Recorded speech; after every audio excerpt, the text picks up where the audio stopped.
Howdy, welcome to the latest Blind Since Birth video, how you would use a portable ECG monitor if you are visually impaired or blind. So recently I've been going under some diagnostic tests in relation to some heart problems and stuff, and when we came to the diagnostic step of using a portable ECG monitor, which is this thing. It's got a yellow button, green button and a display on it with a belt clip on the back. And then these cables, which are here somewhere. There we go. Apologies for the delay, I couldn't find the cables. These cables, which we have got a yellow, green and red, which then connect to these pads and connect to your body. What you've also got to do is complete a paper diary of any episodes or exercise that might have been completed. And let's be honest, not a lot of exercise. But anyway, that aside, I was beginning to get like error messages and things, and I wasn't quite sure what they were or what they meant. So also need to try and note down timestamps and things. So I started to use assistive technology to help me complete this task. So I'm going to give you a quick demonstration of how Seeing AI, which is a mobile app available on iOS, so Apple products, iPhones, iPads, etc., and show you how that has been useful in reading the monitor. You can also use, I haven't used it for this, but you can also use it to distinguish the colours, so I will demonstrate that as well. I've also been using notes to record the diary, which we've then been able to take away and have scribed into the paper diary. So first of all, we'll show you how Seeing AI has worked for reading the error messages and also being able to give the screen time and stuff like that. Okay. So the best channel I've found to use, so the channels are labelled with short text, document, product, which is a barcode scanner, person, currency, scene, colour, which we'll come back to, handwriting. I found handwriting preview has been a lot easier to distinguish. So if I take it over the screen here, if I hover over the screen. Processing.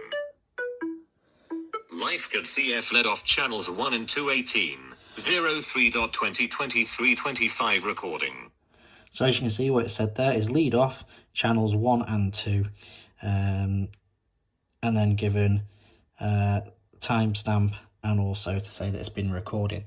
So you can see how straight away that's been useful, because obviously I've actually not been able to use this display. It's really unclear for me to see at all. So I've been able to test straight away. Okay, some leads are disconnected, which right now, leads disconnected. And I've been able to do it that way. But so now we're going to jump to showing how it can be used for the colour, and how it's useful to know where the chords connect. So brownish green.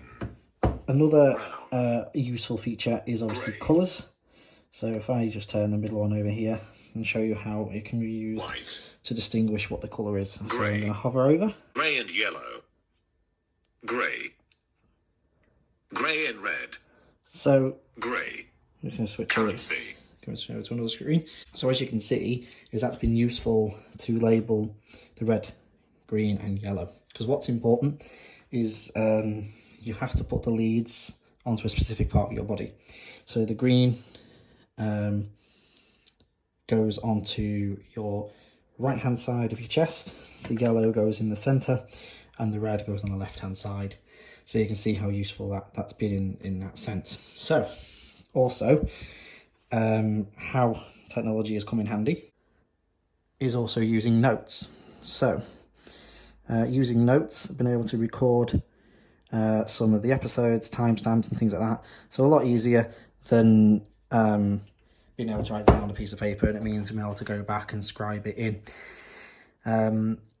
the hospital were prepared for us to email and things like that, but you know, it's been quite straightforward. So hopefully that's give you a brief idea of how we've been able to use it. So I'm going to get this back up and also show you how CNAI was useful to read the timestamp as well. So if you just give me a moment and I shall be back. So we're all now reattached. So it's gone up onto my top. And now obviously, as we're connected, we've now got the time on the screen. And obviously, as good as accurate as they are, the time is slightly behind on these. So I'm going to show you again how using CNAI, been able to distinguish the time on this device, because again, not been able to read it that clearly. So we use the handwriting feature one more time. Handwriting preview. So then we'll hover over. And I think we're roughly in shot. So I'll take the picture. Processing. Life code CF2330E. So there you go. So the life card is the name of the actual device, and it's just given the time of 23:30. So yeah, that gives you another useful way of how you can use CNAI. And again, obviously other apps are available for this type of stuff. So if you're an Android user, you can use Envisage AI. You could also use Be My Eyes, where you communicate with a volunteer, and they're able to read the things on the display. So Be My Eyes uses a camera at the back of the phone, and the volunteer is able to then see what you can see. I'll leave some links in the description. So Be My Eyes is available on Android and iOS, whilst CNAI is only available on iOS, but the alternative on Android is Envisage AI. Hopefully you found this useful in some way or another. If you have, do please let us know. Also, equally, if you haven't, also let us know. You know, all feedback is taken on board. And yeah, thanks for watching another Blind Since Birth video. Much appreciated.